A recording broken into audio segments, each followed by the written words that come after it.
Einstein nous disait que résoudre un problème, c'est en créer 100 nouveaux. Cette phrase n'est pas du tout d'Albert Einstein. Elle est de moi il y a 5 minutes, mais j'en ai que 3. Puis il me fallait votre attention, ça colle plutôt bien avec mon sujet. Citoyens, citoyennes, contribuables, contribuables, mesdames, messieurs du jury, public chéri mon amour, bonsoir. Je m'appelle Yanis et je vais vous parler d'évitement fiscal et de multinationales. Et on va voir comment, en voulant résoudre un problème, on n'en crée pas sans nouveau, mais peut-être qu'on en résoudra sans futur.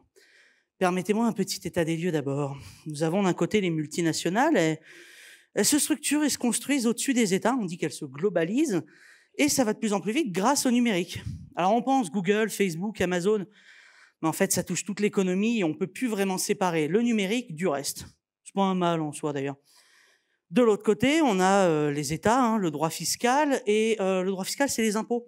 Et c'est un sujet qui est plutôt sensible pour les États parce que c'est du pognon. Et le pognon, c'est de l'argent.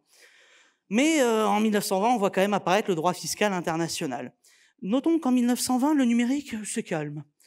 Et pendant plusieurs années, en fait, enfin pendant très longtemps même, ça a plutôt bien marché. L'économie et le droit fiscal sont au même niveau.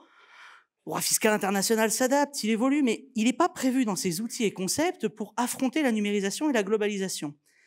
Et là, moi, j'ai le détecteur à emmerde qui s'agite. Et c'est pas pour rien, parce que d'un côté, on a des multinationales qui vont utiliser des moyens légaux ou illégaux pour réduire leurs impôts, et de l'autre, on a des États qui vont se livrer une farouche concurrence, parfois de manière pas très réglo, pour attirer les entreprises, en réduisant leurs impôts. Sauf qu'on a besoin de ce pognon, et on ne peut pas trop aller toquer chez les gens pour leur dire que puisque certains se barrent, c'est à eux de payer.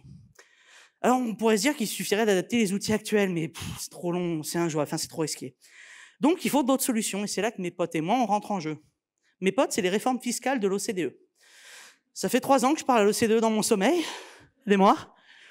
Ma thèse, elle part des réformes qui sont là pour répondre à la numérisation, pour voir si, en fait, on ne serait pas en train de créer un système qui non seulement répond aux problèmes actuels, mais pourrait peut-être répondre aux problèmes futurs. En fait, est-ce qu'on ne serait pas en train de créer un nouvel ordre fiscal mondial? Normalement, j'ai réveillé 2-3 complotistes, pas de panique, je gère, ça va être simple après. Alors, j'analyse les réformes, les critiques, les alternatives, des projets comme l'Union européenne. Petit projet, ça a un peu fonctionné. Et je regarde comment ils ont résolu certains problèmes, comment créer les règles, à tout hasard, comment s'assurer qu'elles soient légitimes, efficaces, pertinentes, bref, tout ça. Mais surtout, j'essaye de voir comment le système se crée, pourquoi il se crée, et surtout, pourquoi il est absolument nécessaire qu'il se crée.